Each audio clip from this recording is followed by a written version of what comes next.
Are you interested in growing your New Thought ministry? Or maybe you're interested in becoming more mission centric in your approach to ministry and not quite sure where to begin or what that looks like being a mission centric ministry. Well, I'm Mindy Audlin. I'm the founder of the Spirit Groups program.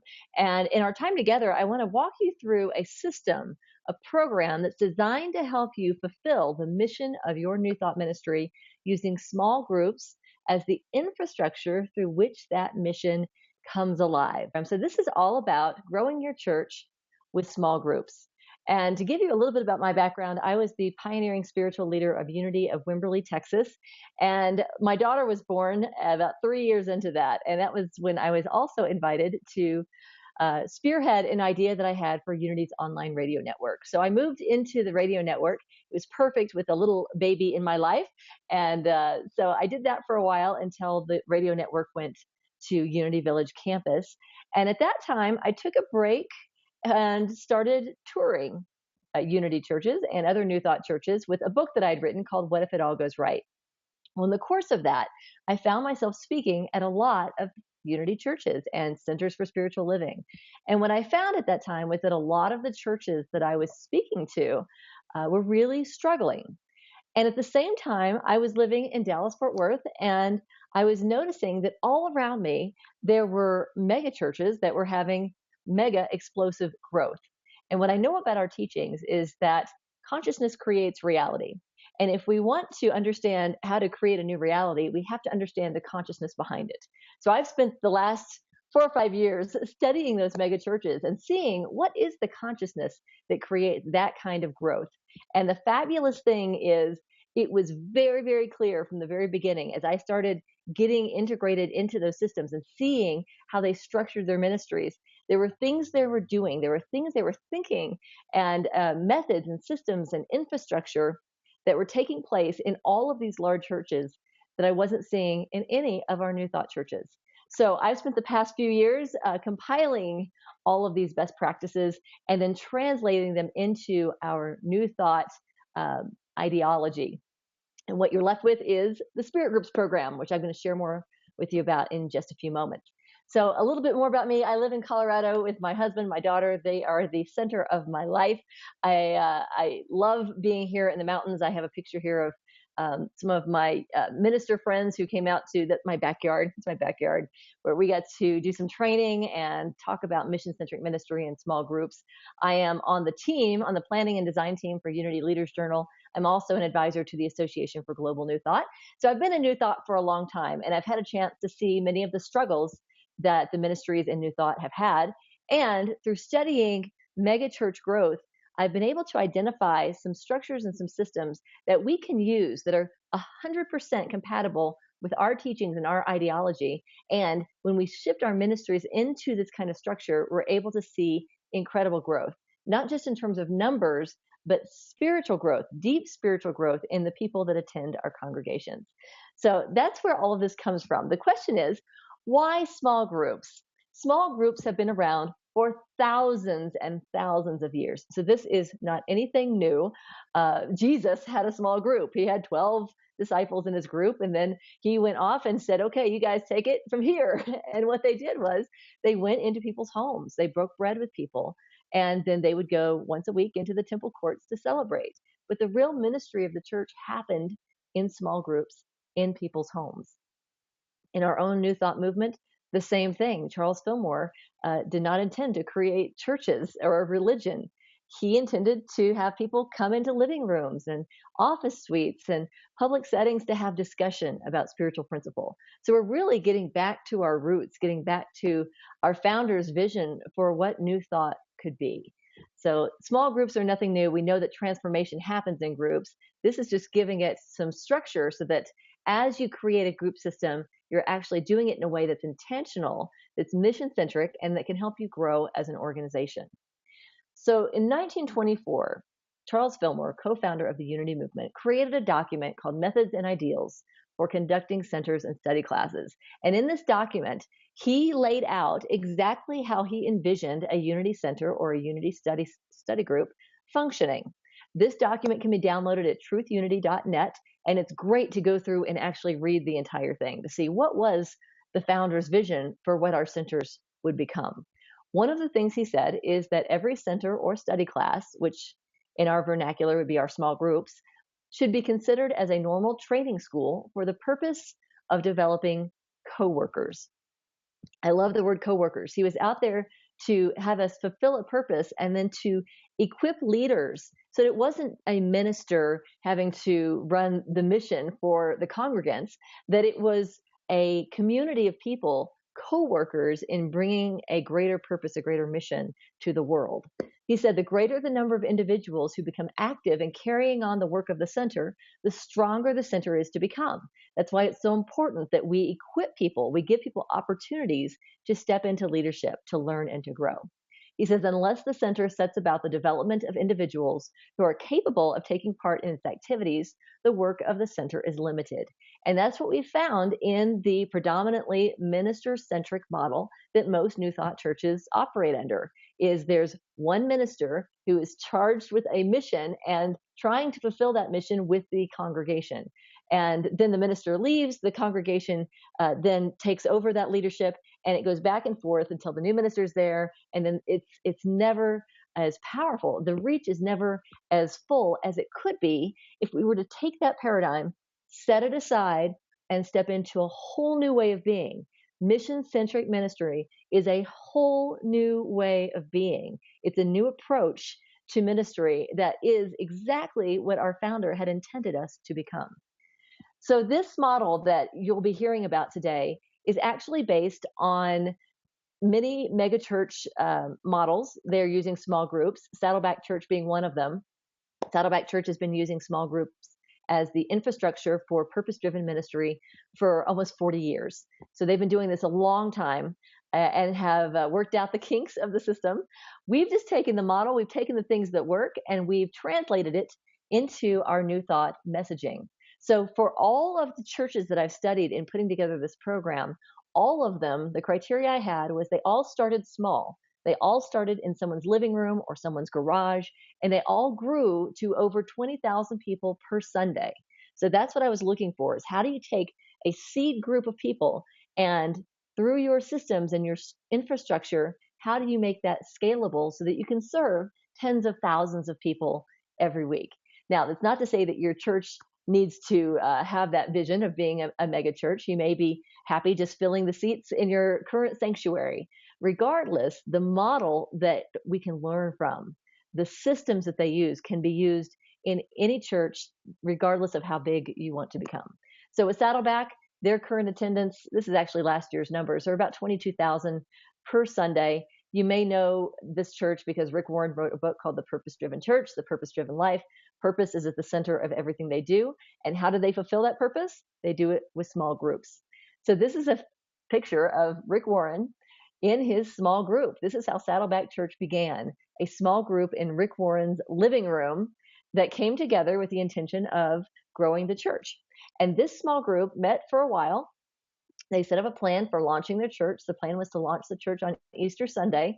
They made some flyers, some brochures that they took all around their neighborhood. Everybody passed out brochures and flyers. And on Easter Sunday, they had over 200 people attending their first Easter service at Saddleback Church. That was how Saddleback Church began, and it's been growing ever since.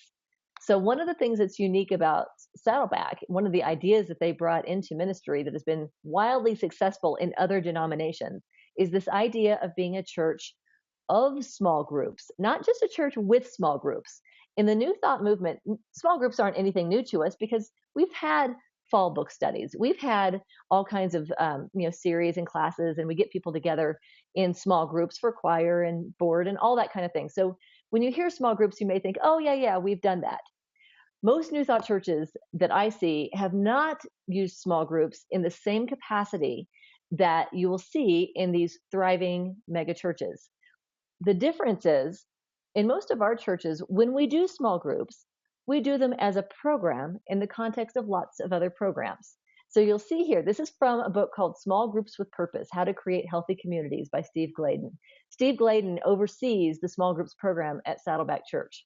On the left, you'll see the model of what it looks like when small groups are one program among many programs. So you've got your youth department, you've got your special events, you've got your Sunday service, you've got Sunday school, you got all these things going on And small groups is one of the options on the menu. That is a church with small groups. And that's what typically you'll find in our New Thought movement. We are making a transitional shift into not being program oriented, but becoming mission oriented. So taking that old model, setting it aside and saying, okay, now our small groups aren't just a program within our church. Now they are the infrastructure of the church. And you'll see on the right, this is the model of what it looks like when small groups become a point of entry where people can learn and grow and stretch into the purpose of that ministry. So this is from the book, page 45, from Small Groups with Purpose. They say at Saddleback, our small group ministry is not just another program. It is an embedded and integrated piece of everything we do as a church. It is our infrastructure. It is where care happens. It is our delivery system for all spiritual formation. The small group system is the infrastructure of the church. It is a church of small groups. It is a paradigm shift for most of us in New Thought. Until we've had the Spirit Groups program, I have not experienced a New Thought church that has been using this dynamic for ministry. And I'm seeing wonderful things happen as churches make the transition, the organizational transition to being a mission-centric ministry using small groups to deliver that mission. So that's what we're talking about through this program. The other church that I have learned a lot from in my research is Life Church, led by Craig Groeschel. So Life Church is a church that serves, last year it was about 60,000. They're up over about 100,000 right now. It's the fastest growing, largest ministry in our country. And they do it without a lot of broadcasting. It's not Joel Osteen. They're not on TV. They're just doing it word of mouth through groups and multiple campuses. So an amazing success story. Craig Groeschel is the senior minister there. How churches and leaders can get it and keep it is a book that he's written if you want to learn more about his philosophy for creating a thriving church. So at Life Church, this is a picture of their first service. Craig Groeschel and a bunch of people in Oklahoma City. They actually met in a garage for their first service in wintertime. And you can see in this picture, they're wearing sweaters and coats and they're all bundled up because they were meeting in a little garage. And they have grown tremendously. They're very mission centric, very values driven, and they use small groups as a way of implementing their mission. So here's what you can learn. When you look to these mega churches, they have certain things in common. All of these churches that have grown to scale, what I notice in them is, one, they all have a very clear purpose. They have a strong mission statement. For Life Church, their mission is to lead people to become fully devoted followers of Christ. Now, that is not going to be what our mission is going to be. Ours is going to be different. But what's wonderful about their mission is it is communicated through everything. Everything they do ties back to the mission. There is nothing happening in that church that is not directly connected to that mission. The second thing you'll notice is that in these churches, they all have a congruent, scalable strategy for fulfilling that mission. What that means is they aren't just saying, well, would this program fit our mission? Well, I guess I could look at it like it could fit the mission. They don't do it that way. They look at the mission and say, what is the way that we can best, most efficiently fulfill that mission? Like, what's the way that has us be the best steward of our resources? What's the way that is the simplest that we can scale? So they have a congruent, scalable strategy. With Life Church, what that means for them, they have small campuses. They do multiple services. They do up to 5 services a weekend. They leverage technology so they can reach people online. With Saddleback, they have a value system where they are a church of small groups, not a church with small groups. That's how they operate. That's how they see themselves. They are also all relationship focused. So Life Church launched 5,764 small groups in 2016. That's a lot of new leaders getting trained and then bringing people into their small groups to fulfill that mission. Saddleback, they are very proud of the fact that 130% of their congregation is engaged in their small groups programming. What that means is more people are coming to Saddleback Church through their small groups program than through their Sunday service. In fact, they have over 20,000 coming on Sunday, but they have over 35,000 people per week engaged in their small groups. And they have over 4,500 small groups that meet as part of Saddleback Church. It's a different way of thinking than what most of us have experienced in New Thought. But they all of these mega churches that are experiencing mega growth, they have these common denominators. Charles Fillmore held this vision for us back in 1924. This is what he saw for us is a mission-centric, purpose-driven uh, movement, educational movement is what he envisioned. So this is how Charles said it. This is from the section called Mission in this document, Methods and Ideals for Conducting Centers and Study Classes. What Charles Fillmore wrote was, one of the essential things in connection with the operation of a Unity Center or study class is that the person desirous of carrying on this work should thoroughly understand the purpose underlying such a movement. So he said, if you're going to start a church, if you're going to lead a group, you've got to understand what the purpose is of that ministry and of that group. That was the beginning, the foundation, the basis of what he wanted us to be as a New Thought movement. So then he says this, it's not enough just to know the purpose. It's important to know strategically, how do you fulfill that purpose? How do you make that mission come alive? So here's what he says. To deal most successfully with those who have come for spiritual service, the leader must understand the various stages of consciousness through which individuals pass in their search for truth. And then he goes to lay out 5 different stages of consciousness. And he says, if you can map your purpose to those 5 states of consciousness, then you can fulfill that purpose. And we're going to go through each of these so you can see exactly how this works in a mission-centric context. All right, so this is the engagement process. We call it the STEP model, and it's what we use as part of the SpiritGroups training program. So we have the 5 different stages of spiritual evolution of consciousness. And then underlying that, we have your mission. So depending on what your mission is going to support everything that happens as you support people in their growth.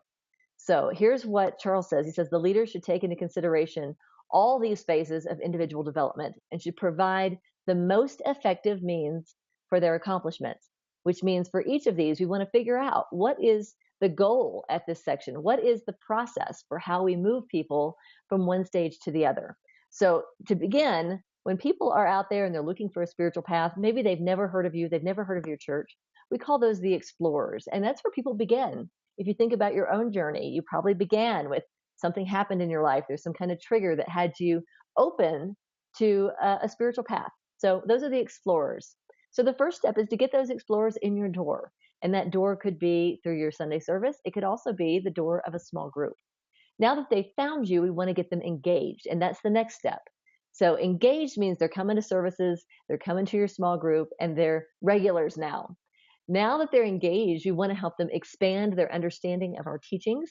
So that's where you have your content on Sunday, you have your content through your small groups. And not only do we want them to understand the teachings, we want them to actually express those teachings. So to bring them alive, to live those teachings. Once they do that consistently, they're ready to move into leadership. And that is this encourage step. So our engagement process, which is part of our training program, guides you through all of these. And we'll show you exactly what it looks like. Here's how Charles Fillmore described this first step. So the first step, again, is the explorers. Charles says the desire for truth is the first step in this search. The very fact that one has become interested in truth and has taken up an active search for it shows that he has taken his first step toward truth. So the first step in the evolution of consciousness is simply having a desire to want to grow spiritually. So those are the explorers. How do we reach them? In our mastermind program, what we do is we take each of these steps, and for each one, we break it down. What is the goal at the step, and what is the process for reaching that goal? So here's an example of what that could look like. For your explorers, we might say the goal is to have them come to a Sunday service and fill out a visitor card. Or we have a secondary goal. We could also have them visit a small group and share their contact information. So we have 2 ways in, one of them using our small groups. And then you set up your process. So how do you get them to attend on Sunday? How do you get them into a group? It could be your website. It could be your social media. It could be word of mouth through community service projects, visibility in the community. So we set up goals and processes for every single one of these steps. Now, once they found you, here's what Charles says about the second step. The second step consists of accumulating thoughts and ideas about truth. This is accomplished by listening to teachers, leaders, and others who are expressing their ideas about truth. This is your Sunday service. And by attending study classes, these are your small groups, where the exchange of ideas is carried on. This is the second step. We want to move them into this step of listening to teachers and leaders coming to church on Sunday, coming to their small groups. So again, in our mastermind, we set goals. Maybe one of the goals is to join a small group where you can make some friends and get engaged. We set goals, we set processes at every single one of these steps in our mastermind. Then Charles says one must be careful to gain a clear realization of the truth contained in these ideas. This is accomplished in periods of meditation, which are observed in connection with the ministry of a center, which is your Sunday service, or a study class, which is your small groups. So what he's saying is, this is a point where you're giving them information and you're giving them time to meditate on these ideas, to think about these ideas, to apply these ideas, which leads us, after we set some goals and processes, of course we do that for every step, it leads us into this fourth step, which is the express step. So Charles says the next step in the development of these individuals is that of self-expression. It is not enough for the leader of the center to occupy the time of the class in explaining to the student his own ideas of truth. If carried too far, this will defeat its own purpose. An individual grows not by what he hears someone else express, but by what he himself is able to express.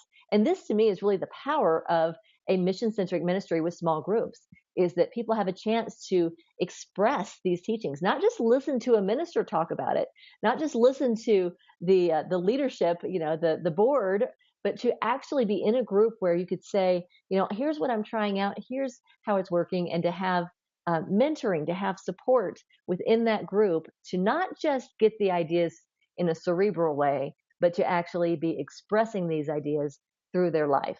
So they expand a new idea and then they express it. They expand on a new idea and they express it. So there's a cycle that happens. And for this cycle, we do create goals and processes to move people through this cycle. Now, once someone has been doing this for a while, they've learned about prayer, they've learned about prosperity, they've learned about sacred service, and they're expressing those things in their life. They've had time to work through our principles and see how they come alive. Now we can identify them in our small group. Our leaders are trained to identify when people are ready for leadership opportunities. That moves them into this fifth step, which is to become an encourager. Charles says one of the purposes of a truth center is to develop co-workers, to equip new leaders. Persons who can contact God and who rely on their own realizations automatically become teachers and healers. So we want to give them a platform through which they can express that healing that they've had themselves. They can share it with others. The impact that it's had on their life, they can share it with others. When the leader sees that service is the ideal, he can readily set about the development of additional workers, that the service may become as far-reaching as possible. So what he's seeing is when your minister or your leadership team sees that it's not about the personality of the minister, it's not about the leadership at the top level. You've got to have that. You've got to have strong leadership from the top. But there's also this grassroots leadership that you cultivate and you develop through your small groups. So you have strong visionary leadership. You have leadership that is creating an amazing Sunday experience, leadership that is training new leaders, and then you have this grassroots movement of leadership through your small groups that is taking that mission, owning that mission, and taking it out into the world in a way that one person simply cannot do. So for this, again, we set goals. What does it look like when people step into leadership, and what is the process for moving them into leadership? All of this we go through in our engagement mastermind, which is part of our SpiritGroups training program. At the end of the mastermind, what you have is a strategic plan for integrating your groups into every aspect of your ministry, from your welcome to your membership to your volunteerism, your chaplain program. Everything becomes integrated into a whole. So that's something that is very different than just having a small group program, a fall program, a book study. This is a different kind of way of expressing your mission. Now, so that's the infrastructure piece. Through that infrastructure, we have this structure called small groups, spirit groups. In a spirit group, there is a dynamic through which we measure the success, the health of a small group. There are 5 spiritual disciplines which are practiced in our spirit groups. The first one is communion. There's a prayer meditation practice. Every time you get together with your spirit group, someone will pray in, or you'll have a meditation, or you'll have prayer partners, or something that expresses this discipline of communion. All of our groups have an element of connection, which is socializing. You make friends. And it's really important for people that come into your ministry to be able to make friends very, very quickly. Your Spirit Groups program allows you to do that, to get people integrated. When it's woven into an engagement strategy, people can very quickly go from newcomer to having a group of friends that they feel really bonded and connected with. So the third spiritual discipline that we practice through our spirit groups is compassion. And this is basically the group tending to the needs of the group. So if someone's going through a hardship, the group is there for them. If they're celebrating something, a new baby, they're bringing casseroles, or they're writing thank you cards, or congratulations when their kid graduates from college, or whatever it is, that your group is mindful of the milestones that are happening for each other, and they're there for each other. So if someone needs a hospital visit, the group is there. If somebody has a need, there was a group where one of the participants, her mother's home had been hit by a tornado. Her group was there taking care of her mother and helping do some cleanup. So your groups are there for each other in a really meaningful way, in a way that goes beyond what a minister or even a chaplain team could do. So you have this infrastructure for care within your community so that nobody falls through the cracks. So that's compassion. The fourth component is community. All of our spirit groups do community service projects together, and that can be a service project for the church. It can be for the greater community. It can even be for the movement. So the Unity movement in particular has some really great resources if you want to get booklets put into hospitals, or spread the word, put out some daily words and things like that. There's things that you can do for the movement, for your own local community, or for your church. Every time we have a spirit group gathering, that group gets to decide what they want to do to serve. And community service is not just about the project. More than that, it's about taking the things they're learning, the principles they're learning, and expressing them beyond the walls of your church. And that's the real power of community. The fifth spiritual discipline is the discipline of challenge. In each of our spirit groups, at the beginning of a series, people set intentions. Here's where I want to grow through this series. And they have the support of each other, either through accountability partners or just checking in at the end to see, did you accomplish what you intended to accomplish? So when people are engaged in small groups, there's not a plateau on their learning curve. They're constantly learning and growing and challenging themselves on their own spiritual journey. So those are the things that make for a healthy, balanced spirit group. The spirit groups then become the delivery system for the mission itself. So here's how they work. Here's the sequence. If I were to walk you through what it's like to be in a spirit group, we say it's a 6-week commitment that happens over 10 weeks. So that may seem a little strange, but let me walk you through it. So let's say that you sign up to be in a spirit group. Well, the first week, you're going to probably go to that leader's house or their coffee shop or their office or wherever they choose to meet. And it's a connection event. It's a preview event. So you can kind of get a sense of who else is there, what the vibe is like. There's usually a little video so you can see a little bit about what the curriculum is going to be over the course of that commitment period. It's a chance to get to know each other and set group agreements and things like that. So that happens in a preview event. If you like that event and you want to be a part of that group, the next 6 weeks are the commitment period. So we do 6 weeks of curriculum where it's usually same night of the week or same day, morning time. Sometimes they rotate from place to place, but it's a consistent time where you are able to watch a video or do a book study or talk about your Sunday talk. But you'll have some sort of curriculum that you're led through for those 6 weeks. Now, after that, there's a couple weeks where you have some flex time. And in that flex time, your group will do a social event together. It can be whatever you want to do. You just have fun together, play together. And your group will do a service project. And again, you get to decide what that is for your group. It can be something big. It can be something small. You get to decide. And then the final week of that 10-week period is a celebration where all the groups come back together. You share what's been happening in your group. And that's your opportunity. If you want to try a new group, you can complete that commitment with your first group and then hop to another group and meet some new people, try something new. So that's what it looks like over the course of 10 weeks. And we just repeat that 5 times a year so that we have a very full year of being connected into our groups. All right, so how do you get started with this thing? We have a program that is called Launch. Launch is a year-long program. The next one starts in July, and it's designed to help you launch your Spirit Groups program in September. Fall is the best time of the year to launch a small groups program. We start in July because it gives you time to get trained. It gives you time to create a small pilot group, and it gives you time to ramp up the infrastructure that you need in order to have a successful program.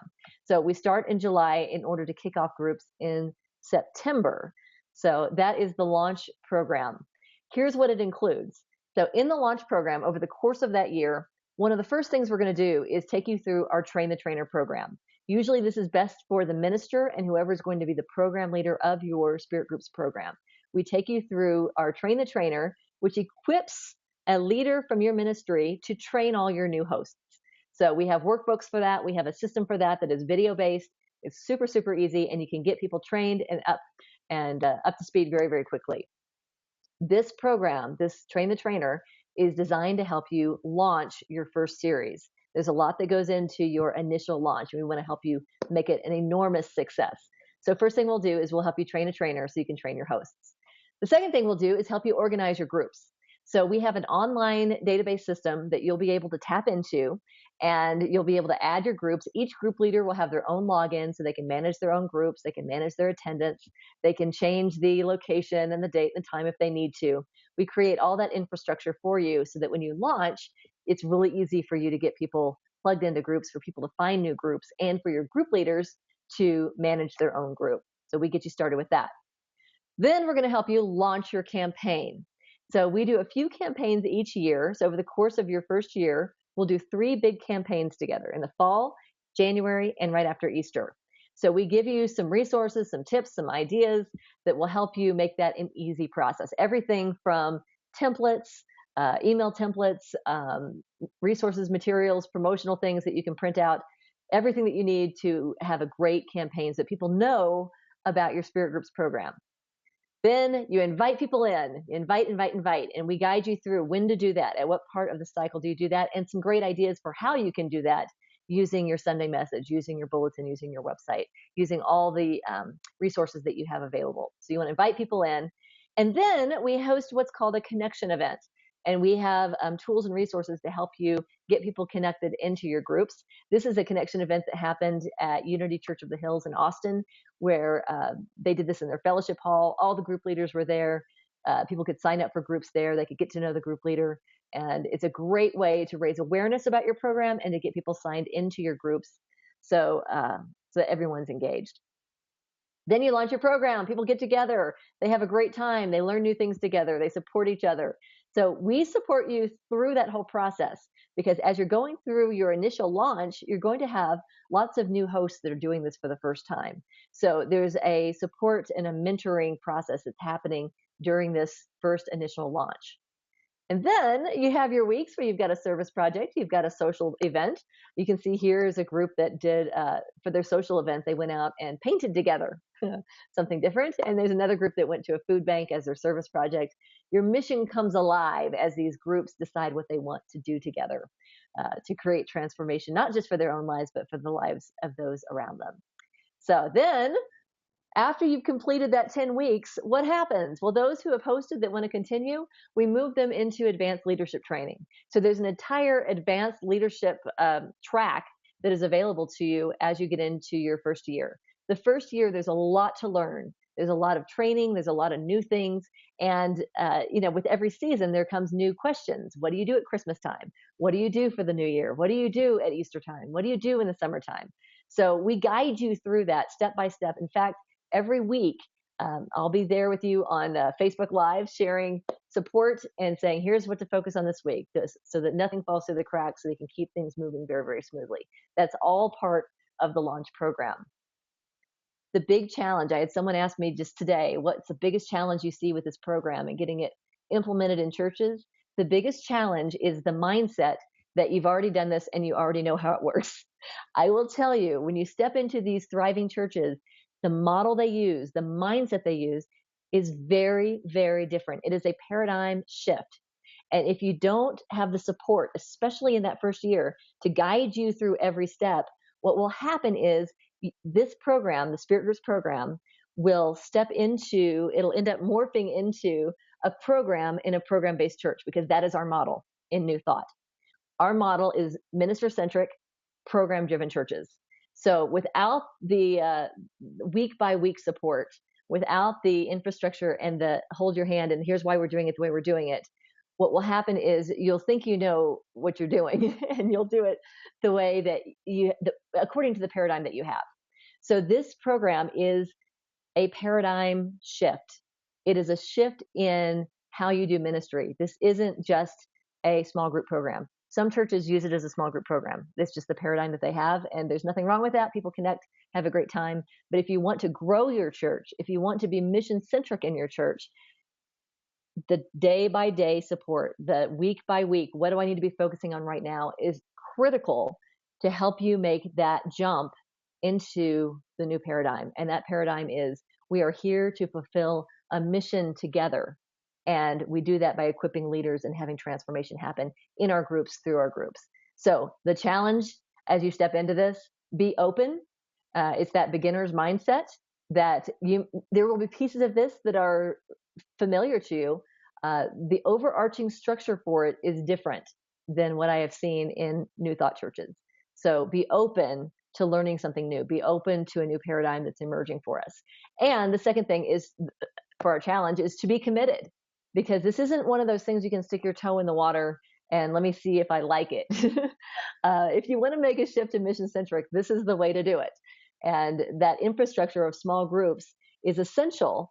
Otherwise, you end up having a minister that's trying to make the mission happen for everybody. And that is not mission-centric ministry. Mission-centric ministry depends upon having an infrastructure where leaders can be trained in your mission, not just to experience your mission, but to become co-workers, to become leaders of your mission. And that is something that is different in the Spirit Groups program from what has been done in the past in our New Thought churches. So be open that there may be some pieces of this that are new to you. In fact, there will be, and I can guarantee it. And to be committed to putting both feet into this and saying, okay, this is where we're going to go. It's a culture change. So it is a change from being a receptive consumer of spiritual teachings. And when people come into our churches and they just sit there on Sunday and they listen to the message and see if they like it, and they listen to the music and see if they like it. And if they like it, they'll come back next week. That is a consumer consciousness. What this program does is it creates a shift in consciousness from that consumer mindset into being a spiritual contributor, where people show up on Sunday not to hear the music and to hear the message, but they show up on Sunday because they're there to fulfill the mission. They're there to transform people's lives, knowing that as they transform other people's lives, their own life is transformed. So be open, be committed. It's a powerful process. It is a tested process. It's been used for decades in other denominations. It is common practice in most churches of other denominations. We're bringing it into New Thought for the first time in a really powerful way. So be open, be committed. Here's how the launch program works. It is a year-long program. We will hold your hand through that entire year. It includes all the training, the Train the Trainer, the engagement mastermind. It includes weekly support via Facebook Live, an online community, all the resources you need, all the curriculum you need. So all of the videos for your small groups is included. You don't have to buy that separately. The database system is included. It is packaged together. So everything that you need is in this one program. You can either, depending on your circumstances, you can choose to pay, it's $195 per month over 12 months, or it's $19.95 for the year, and that's in a single payment up front. So you can decide which one would work better for your ministry. Sometimes it's nice to have the $195 if you're, if you're small and looking at an opportunity to grow. If you have the ability to pay it all at one time, it does save you a little bit over the course of a year. So you can decide how you want to do that. This is guaranteed, so you can check it out for 30 days. For those of you that are on the monthly option, if at the end of 30 days you're like, you know what, we're not ready for this, or this is not for us, you'll get your first payment back, and then you can cancel at any time. So if you get 6 months in and you want to cancel, you can always stop those monthly payments at any time. If you do the single payment, you've got 30 days to decide, is this something that you want to continue pursuing? And so it is 100% money back guarantee. That being said, in order to use the Spirit Groups name and the Spirit Groups program and all the resources that come with it, you must be active in the program. So for our first year, we have this launch program. As you complete the launch program, we then have our growth program, which is an ongoing program for licensing and support. So that one is half the price of this launch program. So you can ongoingly be getting advanced leadership support. All right, so that's the guarantee. It is absolutely safe. Get in there, try it out, see what you've got. It's a tremendous resource. A lot of it's video based, so you can watch it with your entire team. If you watch a video and you're like, I wish my team had seen that one, or I wish my marketing team had seen it, you can play it again. Each church has its own license. So as you sign up, know that this is for your entire church to go through this program. That means all your group leaders get access to curriculum. Your program leader gets access to support. Your minister gets access to all the training. And you can broadcast that training through your own church center. Everybody can attend that wants to attend. You don't have to send everybody off to a training and then have them come back and report out. Everybody can get the training firsthand. So really great way to get started in a powerful way.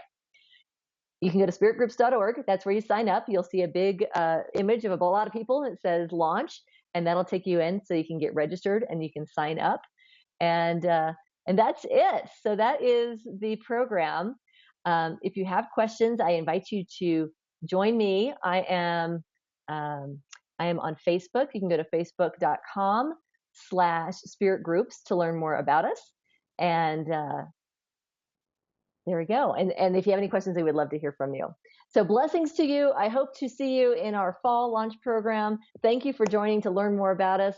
And again, if you want to know more about the Spirit Groups, check us out on Facebook or go to our website, www.spiritgroups.org. Thanks so much. God bless.